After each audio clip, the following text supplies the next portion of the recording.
Hello viewers, welcome to my channel. আজকে আমি বুরিন্দা recipe দেখাবো।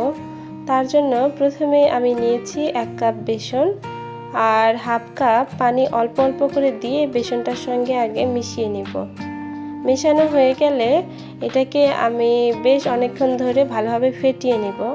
এমনভাবে ফেটাতে হবে যদি উপর থেকে দাগটা না হয়, তাহলে এই যে দেখেন দাগটা আগে কিছুক্ষণ ব্যাটারের উপর থাকবে, তারপরে মুছে যাবে। এরপর আমি ব্যাটারটাকে 2টা আলাদা বাটিতে করে নিয়ে একটা বাটিতে আমি রেড কালার ফুড কালার মিশিয়েছি। এটা প্রয়োজনীয় কিছু না, শুধুমাত্র যাতে দেখতে সুন্দর লাগে সেজন্য করা।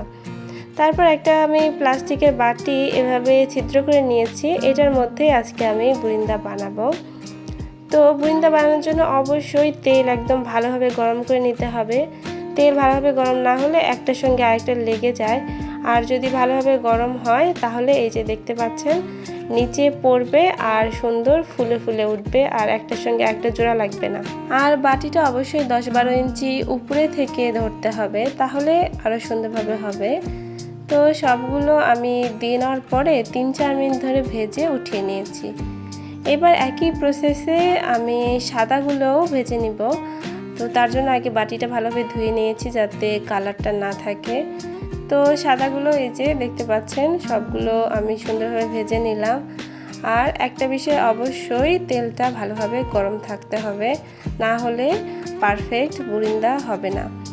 তো এই যে আমি সবগুলো ভেজে নেওয়ার পরে একটা ভেঙে দেখালাম যে কি সুন্দর ক্রিস্পি হয়েছে। তো এইবার হচ্ছে ফাইনাল স্টেপ। এবার আমি শিরা বানাবো। সেজন্য আমি প্রথমে 1 কাপ চিনি দিয়ে তার মধ্যে হাফ কাপ পানি দিয়েছি আর 2টা সাদা এলাচ দিয়েছি একটু ভালো ফ্লেভারের জন্য। তো এগুলো যখন বলক ওঠা শুরু হবে তখন চুলার জাল বন্ধ করে এর মধ্যে দিয়ে দিব আমি 1 চা চামচ লেবুর রস। লেবুর রসটা দিলে শিরা কখনো জমাট বাঁধে না। তো এই গরম শিরার মধ্যে আমি বুরিন্দাগুলো দিয়ে দিলাম, দিয়ে ভালোভাবে নেড়েচেড়ে মিশিয়ে নিয়ে এটাকে 1 ঘন্টার জন্য রেস্টে রাখতে হবে।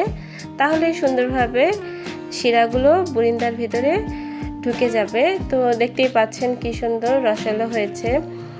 তো আপনাদের রেসিপি কেমন লাগলো? যদি ভালো লাগে তাহলে একটা লাইক কমেন্ট করবেন আর চ্যানেলটাকে সাবস্ক্রাইব করবেন। আর আজকের মতো সবাইকে আল্লাহ হাফেজ।